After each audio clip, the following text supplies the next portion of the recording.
आरुषि तलवार murder case दिसंबर 2010 में CBI की एक मीटिंग हुई। इस मीटिंग के होने का रीजन था 2 साल से अनसॉल्व पड़ा 13 साल के आरुषि तलवार और 56 साल के हेमराज का मर्डर केस। एक ऐसा केस जिसने पूरे इंडिया में एक डर का माहौल बना दिया था।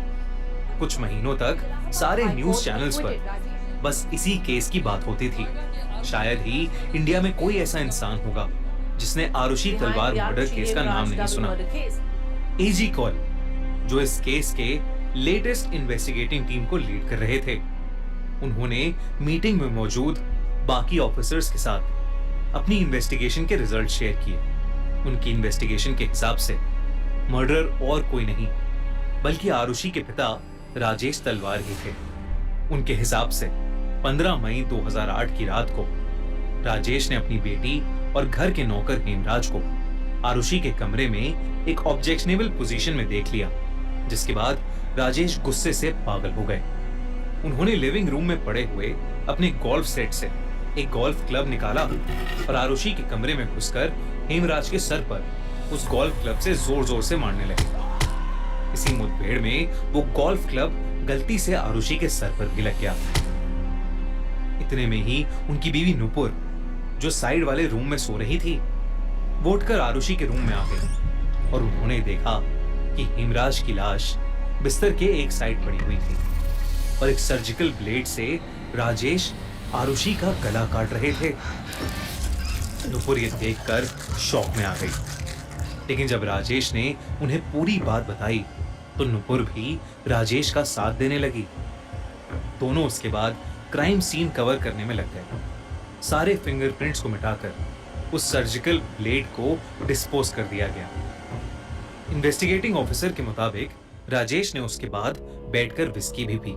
फिर अगली सुबह नुपुर ने अंदर से सबसे बाहर वाला दरवाजा बंद किया और अपनी मेड भारती के सामने हेमराज के आरुषि को मार के भाग जाने का नाटक किया।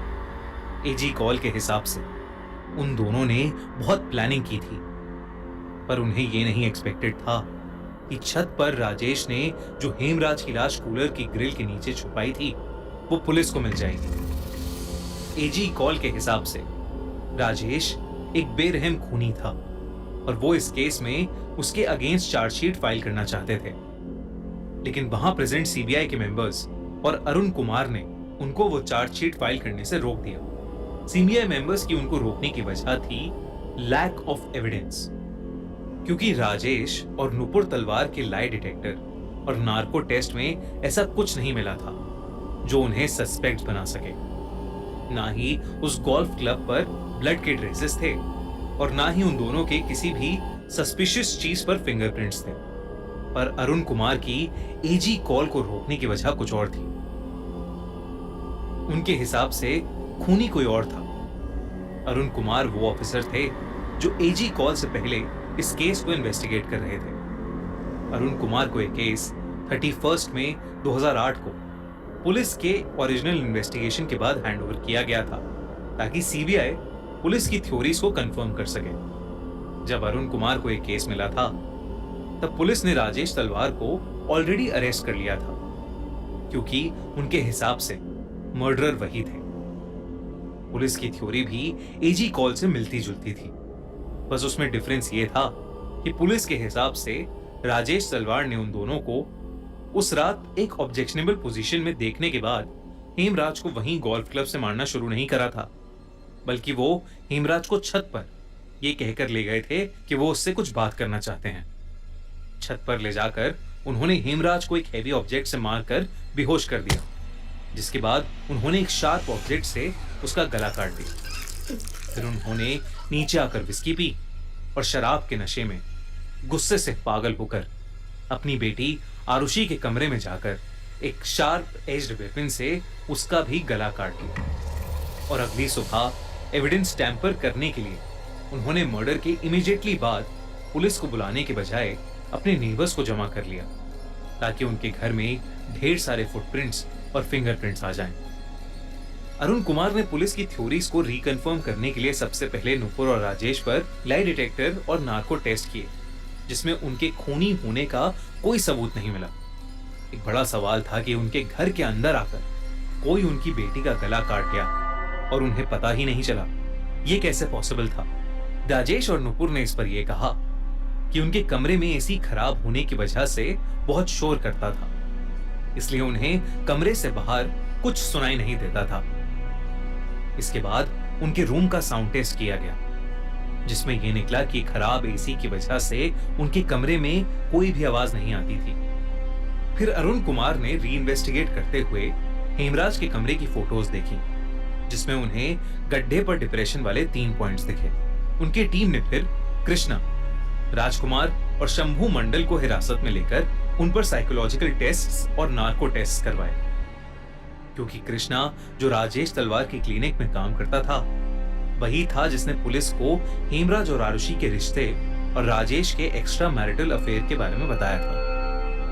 कृष्णा और राजकुमार के नार्को टेस्ट में कृष्णा ने जो भी कहा वो सुनकर अरुण कुमार के भी रोंगटे खड़े हो गए थे।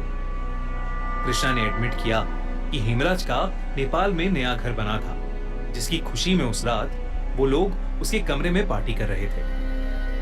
तभी राजकुमार, जो आरुषि को पसंद करता था, शराब के नशे में उसके कमरे की ओर गया। कृष्णा और मंडल ने भी उसका पीछा किया।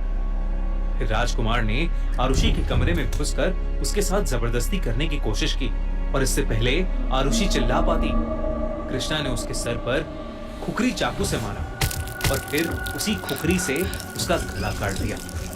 क्योंकि हेमराज उस खून का विटनेस था, तो वो लोग उसे छत पर ले गए, जहां उन्होंने उस चाकू से उसका भी गला काटकर उसको मार दिया और उसकी बॉडी को छुपाने के लिए उस पर कूलर की ग्रिल रख दी। राजकुमार और शंभू के नार्को टेस्ट में इससे मिलती जुलती कहानियां निकल के आईं। उनकी टीम ने कृष्णा के घर की तलाशी भी ली थी, जहां पर उन्हें एक पिलो कवर और खुखरी मिली। उनकी टीम ने राजेश तलवार को रिहा कर दिया और कृष्णा, राजकुमार और शंभू को अरेस्ट कर लिया था। पर इस थ्योरी में भी कुछ दिक्कतें थी।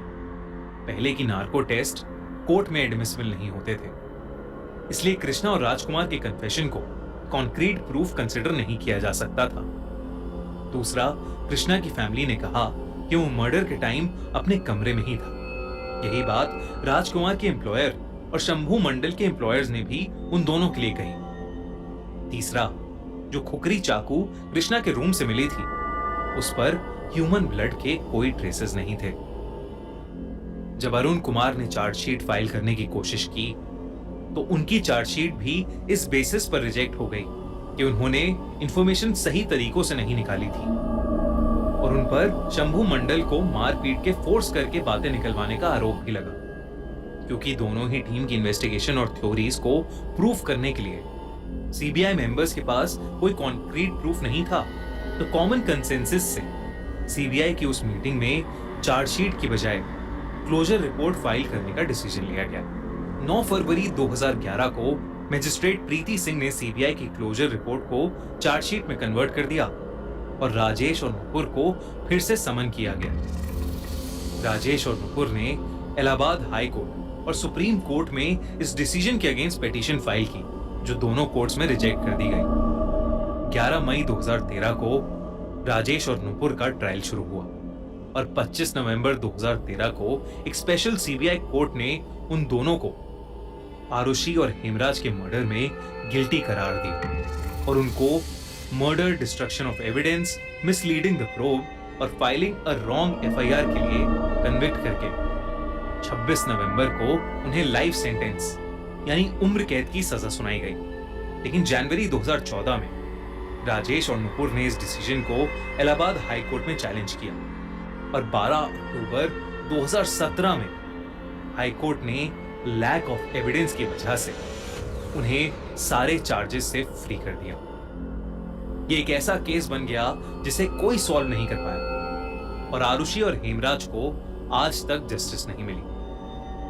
आपको क्या लगता है, किसने मारा आरुषि को? कमेंट्स में हमसे अपना ओपिनियन जरूर शेयर कीजिए और ऐसी ही इंटरेस्टिंग क्राइम स्टोरीज के लिए subscribe to the crime show by खूनी मंडे।